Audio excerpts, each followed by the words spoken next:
2014 साली एक शपथविधी झाला होता जो वानखेडे स्टेडियम मध्ये होता। महायुतीचा शपथविधी होता आणि आता तर आपण पाहिलात पुन्हा एकदा महायुतीचा शपथविधी होतोय जो आझाद मैदानात होतोय। यावेळी देखील भव्य दिव्य अशी तयारी ही भाजपकडून आणि महायुतीच्या सगळ्याच पक्षांकडून करण्यात आलेली आहे।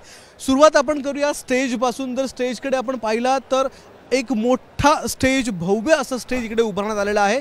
ज्या स्टेजच्या अगदी मध्यभागी इथे प्रमुख पाहुणे म्हणून पंतप्रधान नरेंद्र मोदी बसणार आहेत। त्यांच्या दोन्ही बाजूला देवेंद्र फडणवीस, एकनाथ शिंदे आणि अजित पवार बसतील आणि या चौघांच्या व्यतिरिक्त या स्टेजवर कोण कोण असेल तर भाजप शासित जितके राज्य आहेत म्हणजे भाजपची सत्ता ज्या ज्या राज्यांमध्ये भारतामध्ये आहे ते सगळे मुख्यमंत्री आणि उपमुख्यमंत्री आज या स्टेजवर आपल्याला दिसणार आहेत। संपूर्ण एनडीए शासित राज्य ज्या ज्या ठिकाणी आहेत ते सगळ्या राज्यांचे मुख्यमंत्री आणि उपमुख्यमंत्री आज आपल्याला या महायुतीच्या शपथविधी सोहळ्यासाठी उपस्थित असले दिसणार आहेत। 19 तब्बल राज्य आहेत। या राज्यांमध्ये भाजपचे मुख्यमंत्री किंवा एनडीएचे मुख्यमंत्री आहेत आणि ते आज उपस्थित असणार आहेत। जर आपण या स्टेजच्या बाजूला दोन्ही बाजूला बघितलं तर आणखी 2 मंडप या ठिकाणी घालण्यात आलेले आहेत आणि त्या 2 मंडपांमध्ये प्रमुख नेते आणि कार्यकर्ते बसतील अशी व्यवस्था करण्यात आलेली आहे। पण त्या ठिकाणी स्टेज नाही आहे तर मोठी स्क्रीन लावण्यात आलेली आहे।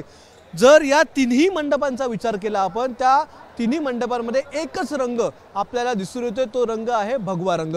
महायुतीचा, हिंदुत्वाचा, भाजपचा असा हा रंग आहे भगवा रंग, जो रंग दाखवण्याचा आणि अतिशय ठळकपणे इथे सांगण्याचा प्रयत्न केला जातोय की हा महायुतीचा सोहळा आहे, शपथविधीचा सोहळा आहे। त्यामुळे संपूर्ण आतमधले पडदे असतील किंवा आसपासचे जे पडदे आहेत ते असतील, स्टेजवरचा बॅकड्रॉप जो आहे एलईडीचा तो असेल, ह्या सगळ्या ठिकाणी भगवा रंग वापरण्यात आलेला आहे आणि हा भगवा रंग वापरून महायुतीचा हा जो सोहळा आहे तो दर्शवण्याचा प्रयत्न इथे करण्यात आलेला आहे।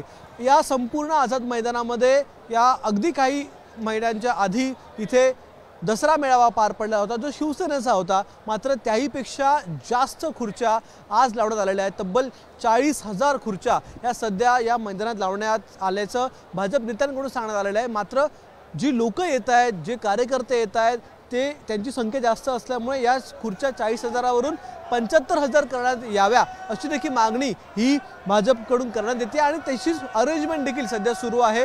उन्हाचा त्रास होऊ नये म्हणून मंडप घालण्यात आलेला आहे आणि या सगळ्या तयारीनंतर आता भाजपचा किंवा महायुतीचा हा मुख्यमंत्री पदाचा शपथग्रहण सोहळा जो आहे तो पार पडणार आहे। त्याची तयारी पूर्ण झालेली आहे। इकडे सोफे जर आपण पाहिलात तर हे अतिशय उंची असे सोफे इथे ठेवण्यात आलेले आहेत आणि अतिशय मोठे लोक म्हणजे संपूर्ण भारतभरातून मोठमोठे व्यक्तिमत्व या स्टेजच्या इथे उपस्थित असणार आहेत, या मंडपाच्या खाली उपस्थित असणार आहेत म्हणून त्याची तयारी करण्यात आलेली आहे। उंची आणि महागडे असे सोफे ठेवण्यात आलेले आहेत, महागड्या खुर्च्या लावण्यात आलेल्या आहेत।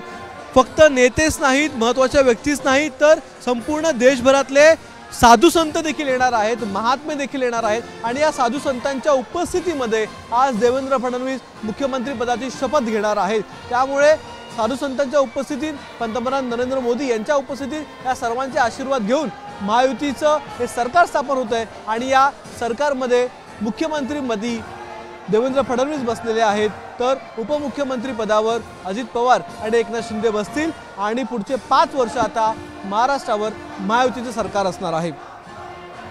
कॅमेरामन गजाननसह अक्षय भाटकर, एबीपी माझा, मुंबई। एबीपी माझा, उघडा डोळे बघा नीट।